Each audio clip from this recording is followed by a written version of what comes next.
Chapter 15. Riley. Riley had been several hours into his journey to Heathrow, fascinated by the flight tracker on the screen in front of him, which showed a little airplane traveling across the northern hemisphere. Was it true that the water in England swirled in the opposite direction down a plug hole? He didn't suppose he'd be able to find out, since he'd never noticed which way it circled back home. I mean, why would you ever pay attention to that? He reached into the backpack by his feet to find the thriller he'd been reading and pulled out a pale green notebook.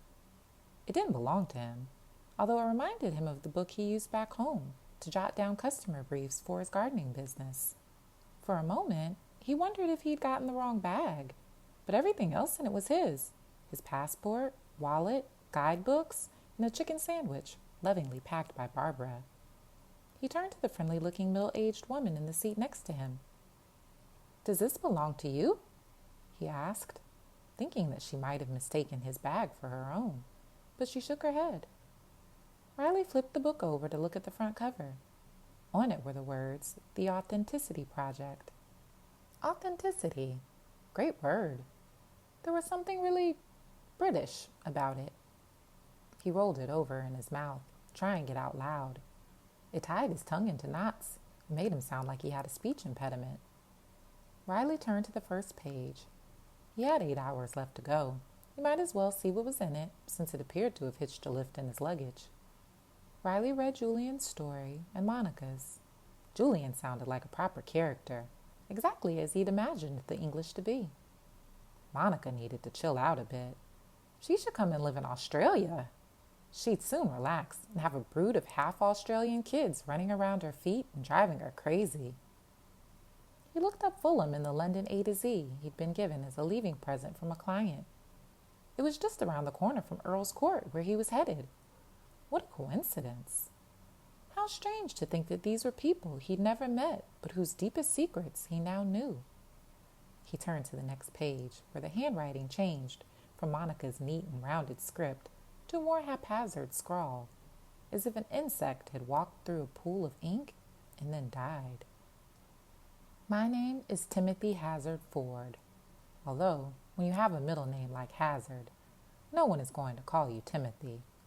So for most of my life, I've been known as Hazard Ford. Yes, I've heard all the jokes about sounding like a road sign. Hazard was the surname of my maternal grandfather, and using it as one of my names was probably the most unconventional thing my parents ever did. Since then, their whole lives have been dominated by the question, what would the neighbors think? Hazard! Riley knew exactly who he was. The ex-banker he'd met on his last stop in Thailand. The one who'd been so interested in Riley's life and his plans. How had Hazard's book ended up in his bag? How on earth was he going to return it? You'll have read Julian's and Monica's stories. I've never met Julian, so I can't tell you any more about him, but I can fill you in a little about Monica. I live just a few minutes' walk from her cafe, which is at 783 Fulham Road, by the way, next to Nomad Bookshop. You will need that information, so I dropped in there after I read her story." You will need that information? Who, Riley wondered, was Hazard talking to? He hoped he'd find out. "I only went there to give her the book back, but I never did. Instead, I took it with me to Thailand, to a tiny island called Koh Phangan. I was at a boys' school that took girls in the 6th form. When the new girls first walked into the dining room, we would each hold up a scorecard, giving them marks out of 10.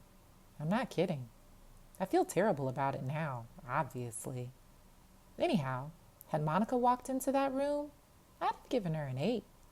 Actually, I was such a raging mass of hormones and unrequited desires that I'd probably have upped it to a 9. She's quite fit, Monica. She's slim, with neat little features, a turned-up nose, and hair like a show pony. But she has an intensity to her that I find off-putting to the point of terrifying. She makes me feel that I must be doing something wrong, which I probably am, to be honest. She's the sort of person who arranges all the tins in her cupboards so they're facing outwards and puts all the books on her shelves in alphabetical order. And she has an air of desperation that I might be exaggerating in my imagination because I've read her story, but it makes me want to run for the hills. She also has an annoying habit of obstructing pavements, but that's another story.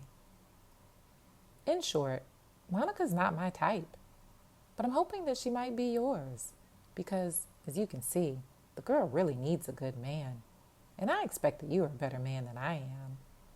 I don't know if Monica's plan to help Julian by advertising for an art teacher worked, but I know it wouldn't have if I'd left it up to her.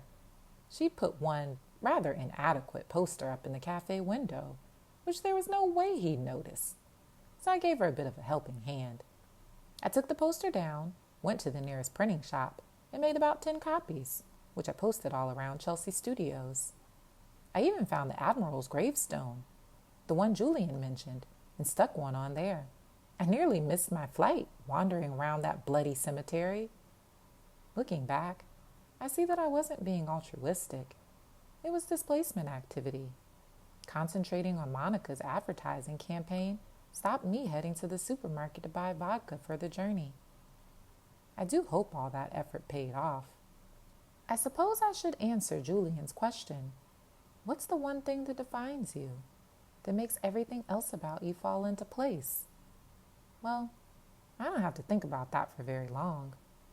I am an addict. For the last 10 years or so, pretty much every decision I've made, big or small, has been driven by my addiction. It's led to my choice of friends, how I spend my spare time, even my career. Trading is, let's be honest, just a legitimized form of gambling.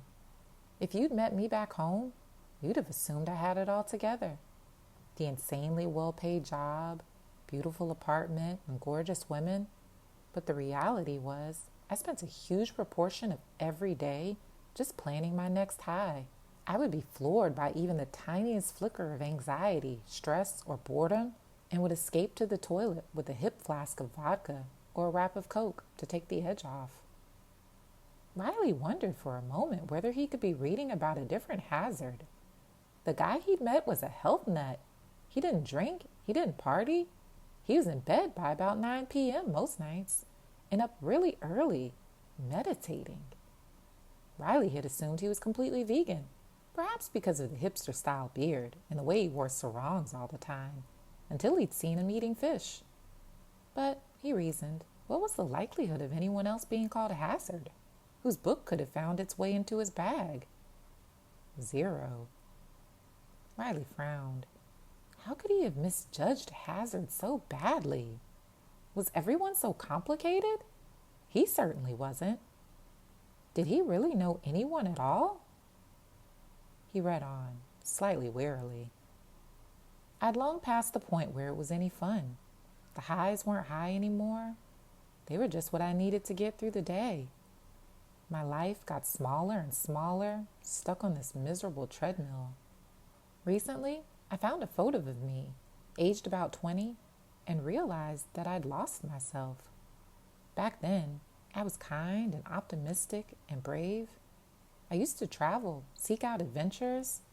I learned how to play the saxophone, to speak Spanish, to dance the salsa, and to paraglide. I don't know if it's possible to be that man again, or if it's just too late.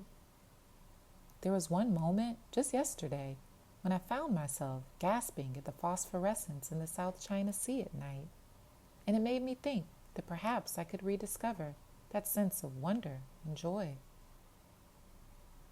I hope so. I don't think I can bear the idea of living the rest of my life with no highs. So what now? I can't go back to my old job. Even if I could manage to mix with the old crowd and work the markets while staying sober, I'd rather burn my bridges. When I resigned to my old boss, while high, obviously, last hurrah and all that, I let slip that at the last office party, I'd shared a gram of Coke with his wife and shagged her on the very desk he was sitting behind. I then made a joke about going out with a bang. He's unlikely to give me a glowing reference. By this stage, Riley's eyes were on stalks. He didn't think people like Hazard actually existed in Perth. Anyhow, Working in the city eats away at your soul. You never actually make anything other than more money. You don't leave a legacy. You don't change the world in any meaningful way. Even if I could go back there, I wouldn't. So, Riley, what are you going to do now? Riley gasped out loud at seeing his name written on the page, causing the middle-aged woman sitting next to him to look at him curiously. He smiled at her apologetically and carried on reading. The Authenticity Project didn't land in your bag by chance. I've spent the last 4 weeks looking for the right person to take it on. You're carrying Julian's book back to the same part of the world I took it away from. I wonder whether you might be the right sort of person to be a friend to Julian, or a lover for Monica, or both. Will you go and find the cafe? Will you change someone's life? Will you write your story?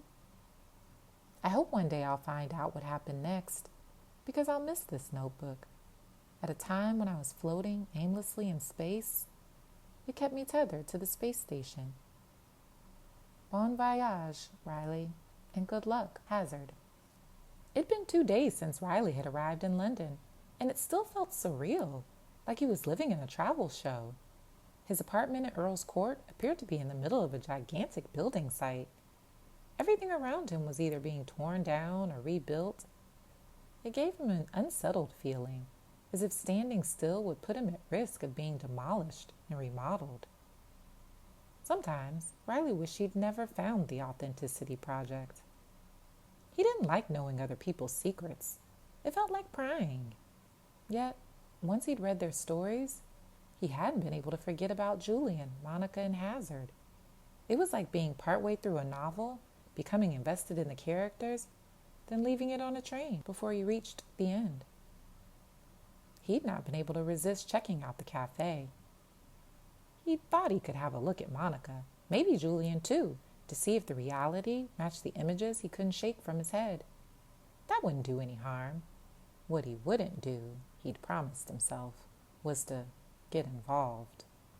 But as he'd walked toward Monica's cafe, his sense of anticipation had increased to the point that when he reached the door, he'd quite forgotten about remaining a spectator, and having seen all the people inside, he'd pushed on the door handle. Before he knew what had happened, he'd found himself joining an art class taught by Julian. And now he was wandering around this awesome market with Monica. Monica was so different from the jolly, fun, and uncomplicated girls Riley hung out with back home. One minute she was opening up to him about her mother's death. The next minute she'd clammed up and started talking about profit margins on the items she was buying. That was a bit of an eye-opener. With his gardening business, he'd worked out prices by having a rough guess at costs, then adding on however much he thought his customer could afford. He always took a loss on the work he did for Mrs. Firth, recently widowed, but charged the hedge funder down the road double. That seemed the fairest way to work. He decided not to suggest this to Monica, as she was really scientific about her pricing. She muttered about percentages, overheads, and volume discounts, and worked it all out without a calculator, jotting down notes in a tiny book she kept in her pocket. Trying to get close to Monica was like playing the children's game of grandmother's footsteps, slowly edging forward whenever she wasn't looking, and constantly being sent back to the beginning whenever she turned around and caught him moving. But instead of being off-putting, it only made him want to know her more. The only thing taking the edge off Riley's enjoyment, apart from Monica's strange obsession with bacteria, was the knowledge that he had to tell her about the Authenticity Project. It felt deceitful knowing more about her than she did about him, and he was by nature a very honest person. What you saw was what you got with him. He hadn't been able to mention the book when he first met Monica, in the middle of that art class. It didn't seem fair to say, "By the way, I know all about your desperation for a husband and a baby," in front of a crowd. But the longer he left it, the more difficult it became. And now, somewhat selfishly, he didn't want to ruin the mood of the day by embarrassing her and making her feel uncomfortable, which confessing to knowing her deepest secrets was bound to do. He felt like he was walking around carrying an unexploded bomb among all the artisan cheeses, hams, and chorizo. In the end, he decided not to say anything. It was quite possible that he wouldn't see Monica again after today, in which case, what she didn't know wouldn't hurt her. And then he'd ended up kissing her. She'd been talking about London landmarks or something.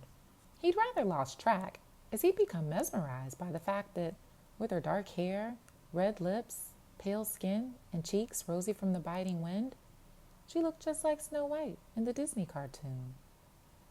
She was so strong and fearless. Usually, a girl like her would scare the pants off him. Yet he'd read her story. He knew that underneath the tough exterior, she just wanted rescuing. Feeling, for a fleeting moment, like the handsome prince in the fairy tale, he'd kissed her, and she'd kissed him back, quite enthusiastically, actually. He'd happily have stayed like that forever, nose to nose, on a bridge over the Thames, were it not for the secret that slid between them like a barrier. How on earth could he tell her now? He wasn't sure whether to curse Hazard or thank him.